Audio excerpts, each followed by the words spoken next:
In our last session, we examined Paul's speech to the angry crowd on the Temple Mount, which was a defense of his actions. Then, seeing the reaction of the crowd, we discussed the implications of Paul's being interrogated by the whip while being a Roman citizen. Finally, we looked at Paul's defense before the Sanhedrin. In all, the attempt was being made to discover why it was that this crowd reacted so violently toward Paul.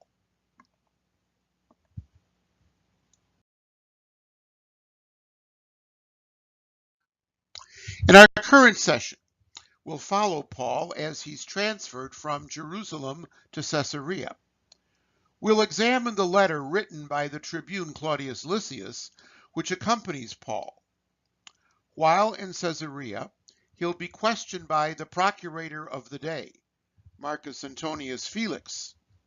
And finally, the members of the Sanhedrin will come to Caesarea, and a further hearing will take place before them. We conclude today's session with Paul's defense at that hearing. So, picking up where we left off in the last session, the next morning, when daylight approached, the Jews in Jerusalem hatched a plot. The Greek word here refers to a disorderly, suspicious gathering, usually with an unlawful purpose. Specifically, they bound themselves by an oath, the Greek word anathematizo. This Greek word is the root of anathema, and so they essentially bound themselves under a curse. In that, they promised not to eat or drink until they had Paul killed. That shows how serious they were about getting rid of Paul. The number who joined the plot is given as more than 40. Further, they went to the chief priests and the elders and announced their intent. We've taken it upon ourselves, they say, an oath not to eat until we kill Paul.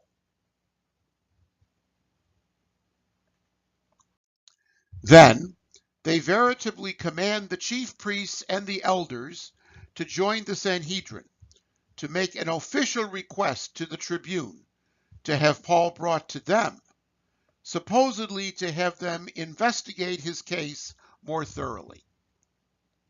That will give the 40-plus plotters their chance to carry out their plot when Paul arrives.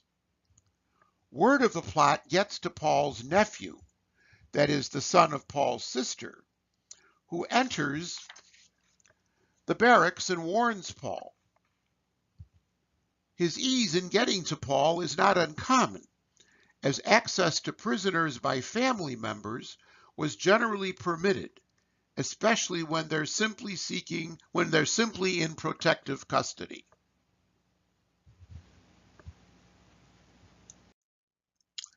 Paul then summons one of the centurions and requests that his nephew be taken to the tribune, as he has some information of interest to him. The centurion does as Paul requested, telling the tribune that Paul asked that this young man be brought to him to deliver a message. The tribune, in turn, takes the nephew away alone and inquires as to the nature of the message. The nephew, in turn, communicates the message he gave to the centurion, namely, he tells of a plot being hatched by the Jews. The tribune is not to believe the story that the Jews will give him. More than 40 of them are really lying in wait for Paul. He tells them the oath that they will not eat until they have killed Paul. They are in place and awaiting the tribune's next move. Upon hearing the nephew's message, the tribune dismisses him with the command to keep this conversation to himself.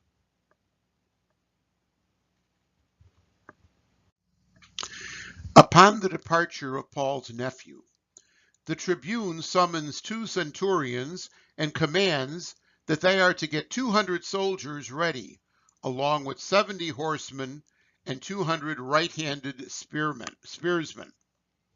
They will accompany Paul to Caesarea, leaving at the 3rd hour of the night, that is, 9 o'clock in the evening.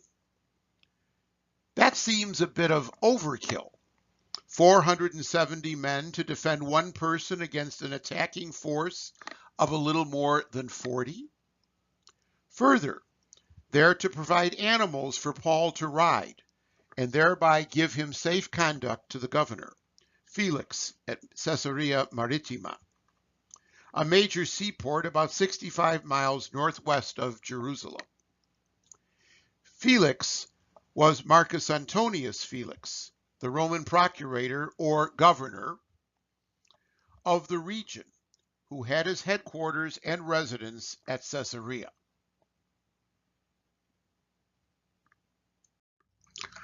We have here a listing of the Roman procurators or governors from the appointment of the first after the exile of Archelaus in 6 AD. That was Coponius. Of the early governors, perhaps the most famous was Pontius Pilatus, or Pontius Pilate, who governed from AD 26 to 36. Upon the deaths of the tetrarchs Herod Antipas and Philip, who, along with Archelaus and Lysanias, governed a divided kingdom of Herod the Great, Herod Agrippa I became king of the entire region in AD 37 until AD 44, when he died. At that point, the entire region came under the governorship of the Roman procurator. It was the enlarged region that Marcus Antonius Felix and his successor Porcius Festus ruled from AD 52 through AD 61.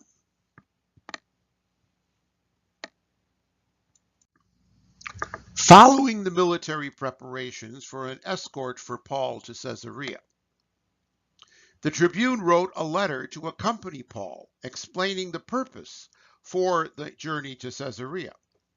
The text of that letter is cited in Acts 23, 26-30. The letter begins, Claudius Lysias, to the most excellent governor Felix, greetings.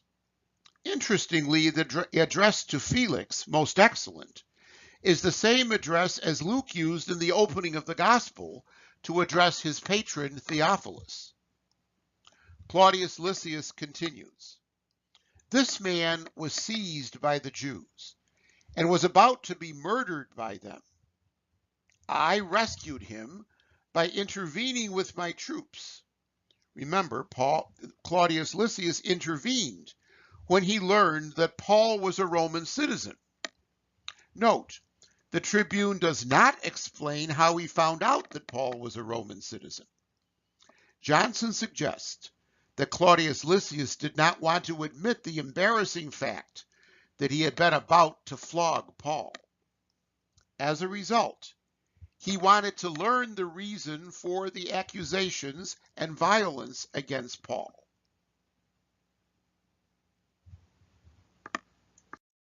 So he brought Paul down to the Sanhedrin, who ended up in a heated discussion concerning the controversial questions of the law, as we saw last time.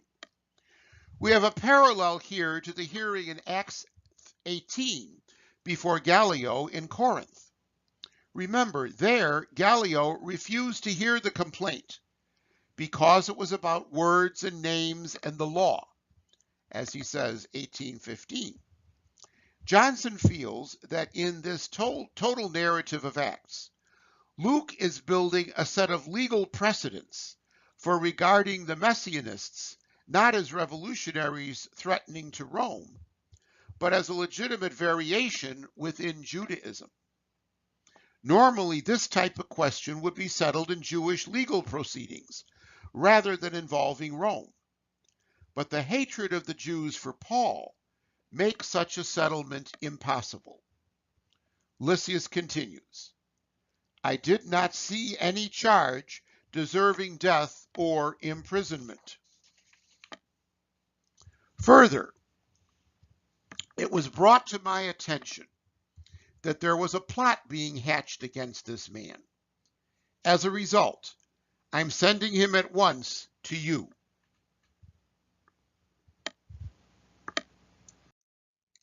Lastly, I've ordered those who have accused him to declare the matters they have against him before you.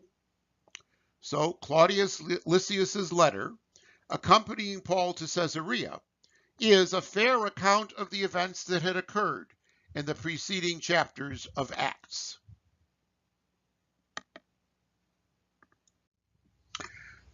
So now the transfer begins.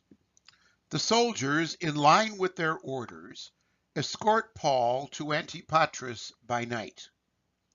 Kurtz notes that Antipatris has a military post and is located about halfway between Jerusalem and Caesarea. Johnson further specifies its origin and location. It was a city built by Herod the Great to honor his father, Antipater, hence the name Antipatris. It was located 10 miles northeast of Joppa and 35 miles southwest of Caesarea. As the map shows, Jerusalem is toward the bottom center. Joppa is a bit further north, closer to the Mediterranean Sea. Caesarea is toward the top of the Mediterranean coast, and Antipatris is between Caesarea and Joppa to the east.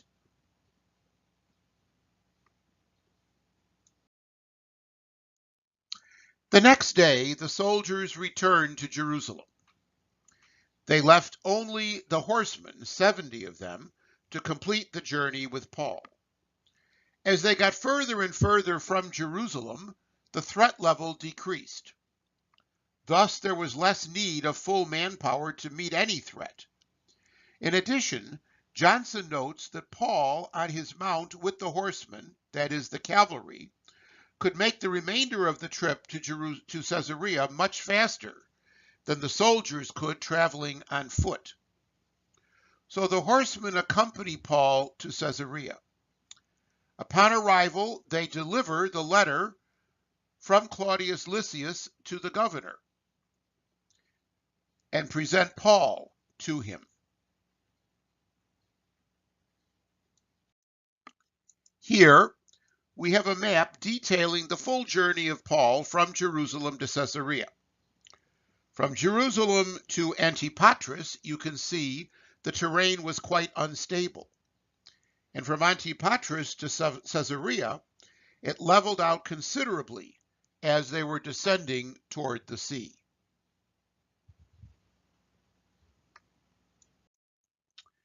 Felix then reads the letter and immediately questions which province Paul was from. This is a question of legal jurisdiction for the case.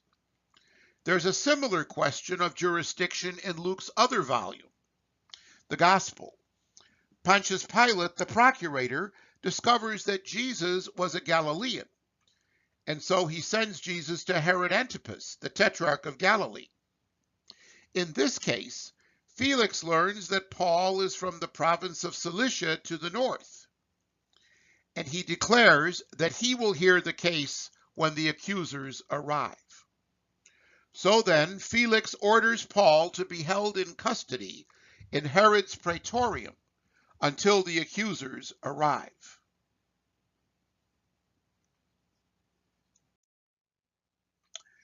Now we have the appearance of Paul before the Roman procurator or governor in the place, Minucius Antonius Felix.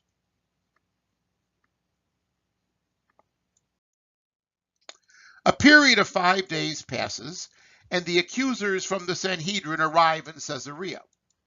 Among them were Ananias the high priest, along with some elders. And accompanying them was the advocate Tertullus, who was described as a public speaker in the court. Once the court convened, this group presented formal charges against Paul, charges the content of which is in reality a legal brief which was meant to lead to an indictment. So Tertullus begins. Since we have attained much peace through you, and reforms have been accomplished in this nation through your provident care, we acknowledge this in every way and everywhere, most excellent Felix, with all gratitude. Tertullus is buttering up Felix, showering him with flattery, showing the Jews gratitude for what he has done for them. But both Johnson and Kurtz make reference to the fact that Felix was known as a notoriously horrible administrator. Thus, what Tertullus implies here must be quite inflated. One simple example. Felix brought peace to Palestine. In reality, the historians of the first century record the exact opposite. Jewish unrest and violence reached new heights under Felix. We see that in Tacitus's Annals, chapter 1254, and Josephus's Jewish War, book 2, 253 to 270. And finally, the address of Tertullus to Felix parallels the address of Luke to Theophilus. Gratiste Felix, most excellent Felix, in the opening of the Gospel. We mentioned that also we mentioned this also last time with regards to Claudius Lysias's address of Felix in his letter.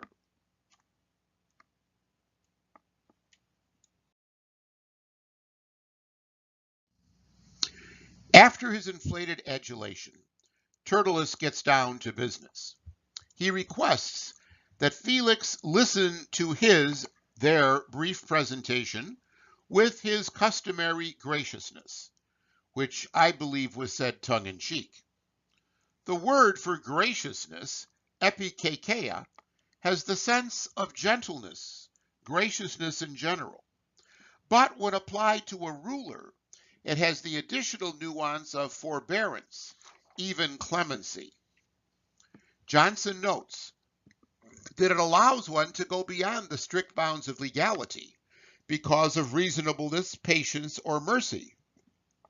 From what has been said thus far about Felix, however, that certainly does not describe him. And given those nuances, it almost describes the opposite of what Tertullus is seeking. He doesn't want clemency for Paul, he wants condemnation. But Tertullus cannot drag his adulation on and on. He's being timed by means of a water clock, and the drops are falling. Thus, Tertullus and all advocates in this court must keep their speeches short. Brevity was an ideal and rhetoric of the day.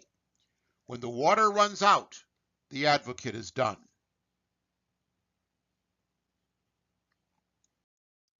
So Tertullus gets to the point. We found this fellow, Paul, to be a pest, a loimos, which in Greek is a pestilence or a plague. We understand the word pest to mean an annoyance here. This is not how the ancient world saw the Greek word loimos, however. It was considered to be equivalent to the word poneros, which is generally translated as evil. So Tertullus is saying that Paul has been found to be an evil man. Then Tertullus specifies what he means. Paul stirs up disturbance, actually riots, among all the Jews living in the empire. Wherever Paul goes, riots ensue. The cause for these riots is that this Paul is a ringleader. That is one who stands in the first place of the sect of the Nazarenes. The word hierasis is used here to refer to the sects of Judaism, that is primarily the Pharisees and the Sadducees, and now the Nazarenes. Thus, if Tertullus is attempting to show how Paul is a threat to the peace of the Roman world, he's falling short. Then Tertullus moves to the immediate cause of the riot in Jerusalem that led to Paul's being brought to Caesarea for trial before the procurator. They alleged him of bringing a Gentile into the court specified for Jewish men. This Tertullus describes as profaning the temple. The word used here is bebelao, which derives from the verb bino, which means to go or to come. The sense is he made the restricted areas of the temple open to all, even those who were not allowed by law. Therefore, we arrested him. This seems to legalize the mob action described in chapters 21 and 22. There is a discrepancy in the text here, however. The following is not in many of the manuscripts of Acts. It seems to imply that they wanted to handle the situation in accordance with Sanhedrin juridical procedures, but were stopped by Claudius Lysias. It says, we wanted to judge him according to our own law. But Lysias the commander came along and with much violence took him out of our hands, ordering those accusing him to come before you. Johnson holds that that omitted verse expresses the resentment of the Jews toward the Romans, who intrude on their right to manage the affairs of the temple and the temple area.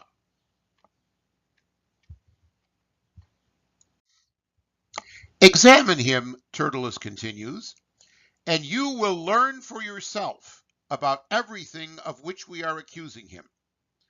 Tertullus finishes his statement, and Jews from Jerusalem in the chamber chime in, alleging that all he, Tertullus, said was true. The verb used of the Jews, phaskontes, refers to a claim that is uncertain as to its truth. Hence the use of the term allege. Now, the governor nods to Paul that it's his turn to speak in defense of himself against the charges laid out by Tertullus, and Paul answers. He begins buttering up Felix, as did Tertullus. I know, Paul says, that you have been a judge in this nation for many years. According to Tacitus, Felix served as an administrator of Palestine with Cumanus before succeeding him as governor. Paul seemingly makes reference to this. As a result, he makes his defense, encouraged that Felix would listen in this case as he did in other cases that have appeared before him. The fact that Felix would know the disputes that have occurred among the Jews and by the Jews of the period gives Paul reassurance that he will receive a fair hearing.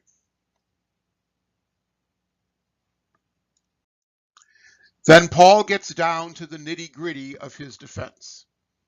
It is, he says, no more than 12 days since I went up to worship in Jerusalem. This is what we glean from chapters 21 to 23 of Acts. But the first verse of chapter 24 implies that this hearing did not take place for another 5 days. Hence, the 12 days that Paul refers to here becomes difficult to calculate. Further, he states that he went to Jerusalem to worship, which specifically contradicts Tertullus's charge of deliberate profaning of the temple, and rather shows Paul as a devout Jew, making a typical pilgrimage to the temple in Jerusalem. As to the charge of inciting riots, Paul continues, neither in the temple, nor in the synagogues, nor anywhere in the city did they find me arguing with anyone or instigating a riot among the people. He clearly is innocent of any charge the Jews may be making against him. He has not argued or caused riots in the temple or anywhere else in the city, for that matter.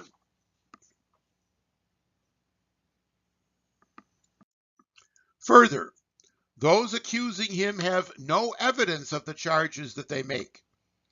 They're not able to stand beside the charges, which in legal parlance means they can't provide sufficient evidence to prove their allegations. But there is one thing Paul will own up to. I will admit or confess to you that according to the way, which is their name for the sect, I worship the God of our ancestors, and I believe everything that is in accordance with the law and written in the prophets. Paul is not separate from the Jewish faith. He worships the same God and believes the same things in the law and the prophets as the Jews who accuse him. Paul thus does confess. He makes a confession of faith, faith in the way, not a confession of guilt. So, as Bach succinctly puts it, the Jews claim that this is a minority sect and is disturbing the peace, whereas Paul claims it is the way. So Paul accepts the whole of the developing Old Testament, which was a position typical of the Pharisaic party, which would make sense since he claims to be a Pharisee. In that light, his next statement would be expected. Paul says he has the same hope in God as the Jews of the Pharisaic party, a hope that there will be a resurrection of the righteous and the unrighteous. This is an agreement with Daniel 12:2.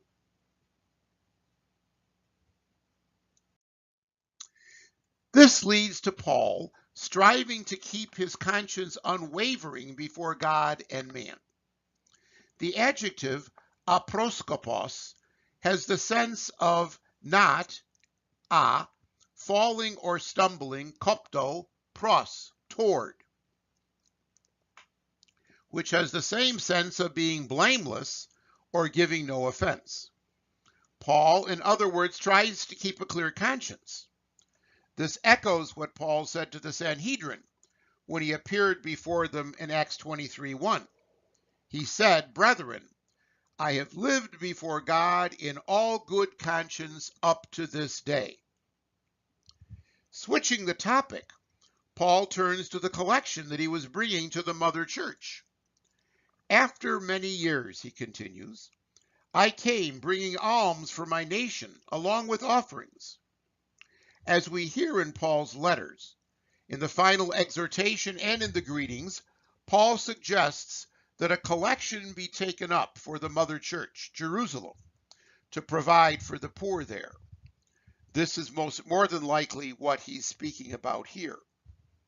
It was in the process of carrying out this that Paul was found in the temple, having completed the rites of purification, without any crowd or tumult. Paul was performing a religious act, not profaning the temple, as Tertullus had implied. And so, there was no crowd about, and thus no possibility of disturbance.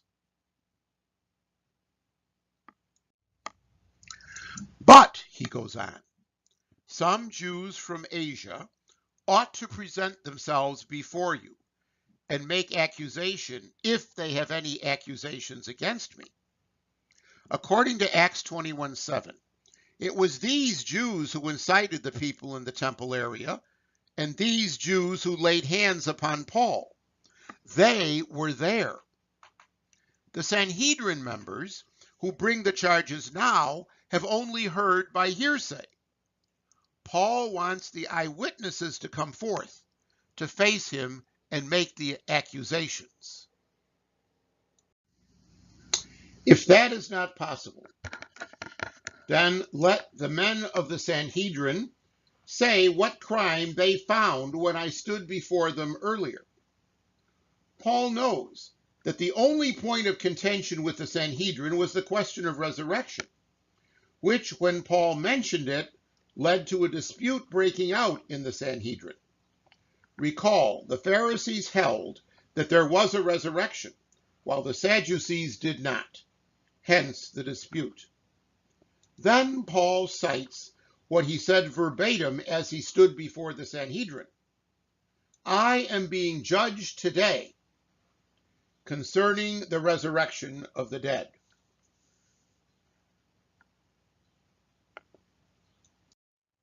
This can be seen in two ways.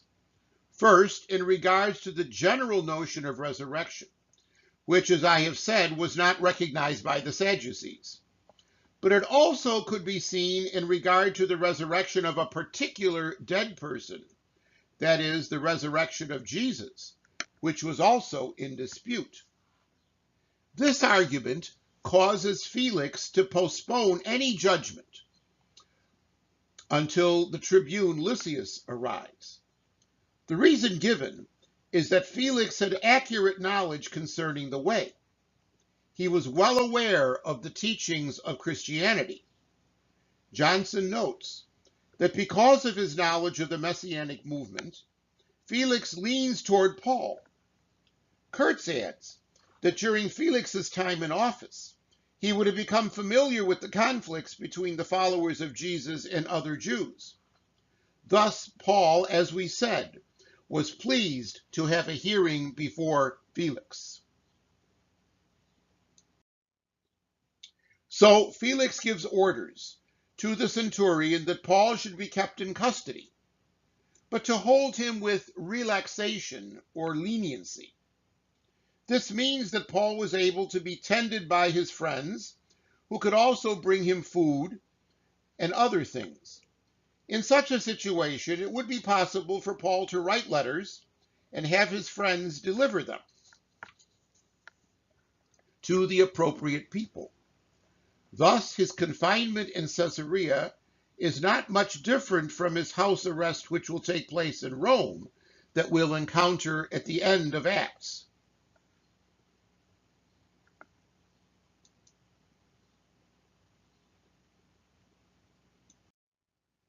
Well, that's about all the time we have in this session.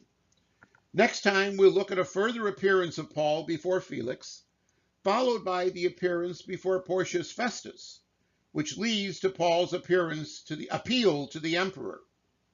We shall conclude with Paul's defense before Herod Agrippa II and Agrippa's response.